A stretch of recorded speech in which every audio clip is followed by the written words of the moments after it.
Happy you could join us. As always, we're with Greg Engert, beer director for the Neighborhood Restaurant Group, a food and wine sommelier of the year. The group includes Columbia Firehouse and Vermilion in Old Town. Also over there, you've got Evening Star Cafe and Planet Wine in the Del Rey neighborhood. Greg, it is always good to see you. You too, buddy.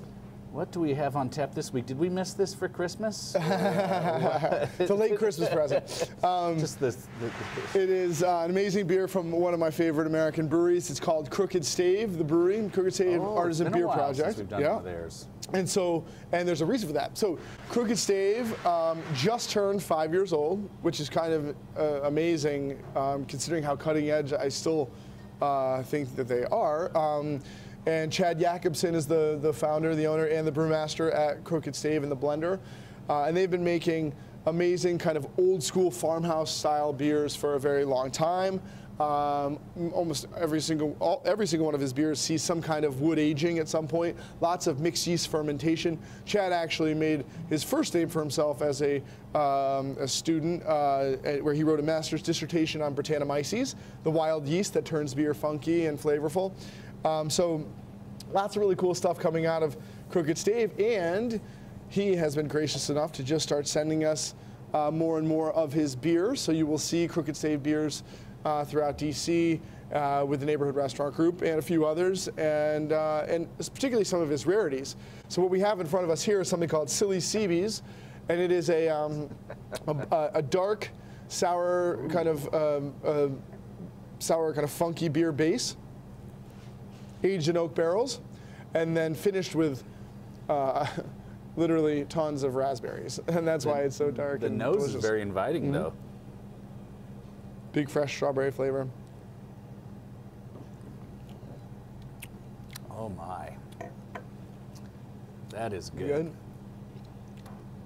It's like full and freshly fruity up front, and then it slides nice to dry finish. Some tannin, some tartness. Not super sour, also not acidic at all. There's not a hint of vinegary quality, of course. We don't want that in our beer. Really tangy, and 9% alcohol. I don't know. I knew that would catch you I don't know up if this there. is like of course, an insult to them, but the finish is so good. It's that perfect tart, like if you've like raspberry or blackberry pie. Yeah, exactly. So exactly again, that's a compliment. Not, totally. Oh, and they would take it as such. Oh, well, okay, good, because, wow, and 9% doesn't. And what's so cool is like, it is so fruit forward in the most complex ways. Like you said, it's not just raspberry, it's blackberry, it's pie, it's like pie seed, it's got like that, there's almost like a strawberry quality to it on the palate, like strawberry seed quality. But not super funky. Yeah, me too. But not super funky. Like not earthy and really, like wild in character. Smooth, great as it warms up. You got like really nice vanilla qualities coming through. How do they get? So good. How does it happen that? I mean, I'm sure it's a byproduct of the taste, but I mean, the color is ridiculous. You just don't see that often. Certain fruits are more generous with their colors, their skin, their tannins of the skin. Certain fruits are more generous with flavor. Raspberries tend to be pretty generous. I think I may have mentioned in a time or two ago at Blue Jacket, we have a lot of experience. It's fun because a lot of times today brewers don't reveal all of their secrets. So sometimes I'm forced to kind of go with what I know from what we do at Blue Jacket, which is cool to give you like another perspective. But share a certain amount. Sure, of course, yeah. And then also for us, I mean, we're just experimenting with so much fruit. This past summer, we used black raspberries, and I'm telling you, like, it took just an iota of black raspberry to turn that beer purple in color.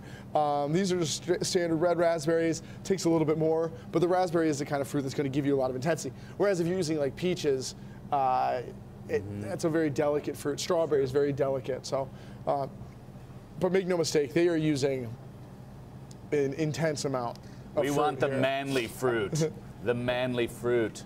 Wow, that is amazing. Really cool. And do you know anything about the genesis of the name? No, but I do know that like Cybies, I think, is like one of their base beers that they have different variants of. So this particular, the Silly variant, is the one with the dark raspberries and such. So really amazing. tasty. What? I mean, could this not go with a whole ton of things? What would you pair it with? I mean, I just think I love this like barbecue is what I would want this with more than anything else. Dark, you know, whether it's like Memphis dry barbecue. Yeah, dry would be awesome because then this will like spike it, liven it up. But also like you could drink this with like any mixed green salad, steak au poivre like you talked about last time. Duck would be awesome with this. You know, duck like dark fruit.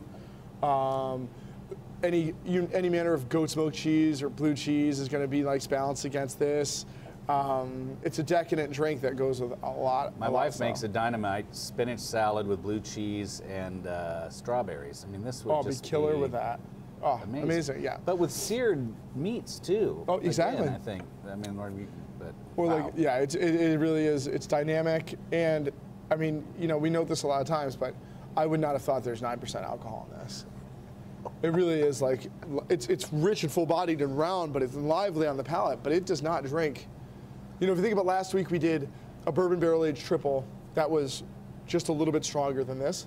But, you know, talk about intensity of flavor when it comes to alcohol, and, you know, that beer tasted a lot stronger than this. As we always advise, leave the car at home. That's right. Greg, thank you as always. Thank you. On that note, everyone, please always do drink responsibly and be sure to bring your thirst next time for another beer of the week.